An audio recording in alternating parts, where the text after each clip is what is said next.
Welcome to நம்ம வீட்டு varieties.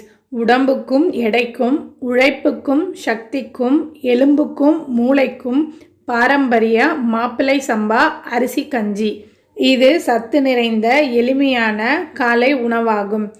குழந்தைகள் முதல் பெரியவர்கள் வரை எல்லோருக்கும் சாப்பிட ஏற்றது, உடலுக்கு சக்தி தரும்.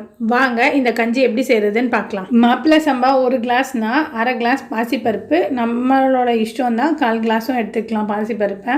இது ரெண்டுத்தையும் கழுவி நைட்டே ஊற வச்சுக்கணும். காலையில் அரிசியை மட்டும் மிக்சி ஜாரில் ஒன்றும் பாதியமாக அரைச்சி எடுத்துக்கணும். நைஸ் பேஸ்ட்டாக அரைக்கக்கூடாது, நெருன்னு இருக்கணும். நான் இந்த அளவுக்கு மிக்சியில் போட்டு அரைச்சி எடுத்துருக்கேன். இதை நான் குக்கரில் சேர்த்துக்கிறேன்.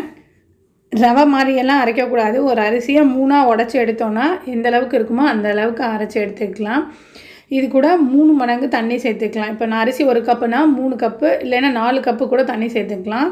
அப்போ தான் அது நல்லா வெந்து வரும். இது கூட அந்த பருப்பு ஊற வச்சுருந்தோம்லாம் பாசிப்பருப்பு, அதையும் இதோட சேர்த்துக்கிறேன். 1/2 டேபிள் ஸ்பூன் ஜீரகம் சேர்த்துக்கிறேன். ஒரு 5-6 சின்ன வெங்காயம் கட் பண்ணி வச்சுருக்கேன், அதையும் இதோட சேர்த்துக்கிறேன். ஒரு 10 பல் பூண்டு, அதையும் இதோட சேர்த்துக்கலாம். காரத்துக்கு ஏற்ற அளவுக்கு மிளகாய் சேர்த்துக்கலாம். கொஞ்சமாக புதினா மல்லி அதையும் சின்னதாக கட் பண்ணி சேர்த்துக்கலாம். அப்போ வாசனை சூப்பராக இருக்கும். உப்பு தேவையான அளவு சேர்த்து குக்கரை மூடி ஒரு 8லேருந்து 10 விசில் வச்சு எடுத்துக்கலாம். இந்த அரிசி பருப்பு எல்லாமே நல்லா வெந்து வந்துடும். நம்ம வாயில் வைக்கும்போது அப்படியே உள்ளே கரைஞ்சி போகும். மென்று சாப்பிட்ணுன்னுலாம் அவசியமே இருக்காது. சூப்பராக இருக்கும் சாப்பிட்றதுக்கு.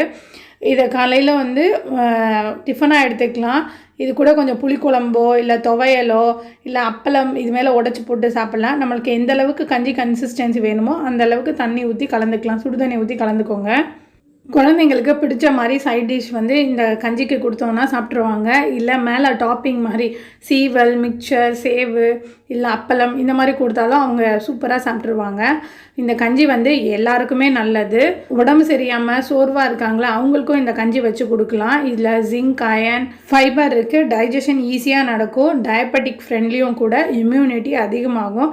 இந்த கஞ்சி அவங்க வீட்டில் ட்ரை பண்ணி பாருங்கள். இந்த வீடியோ உங்களுக்கு பிடிச்சிருந்துச்சுன்னா சேனலுக்கு சப்ஸ்கிரைப் பண்ணிக்கோங்க. வீடியோவுக்கு லைக் பண்ணுங்கள். நாளைக்கே வேறு ஒரு வீடியோவில் பார்க்கலாம். பாய்.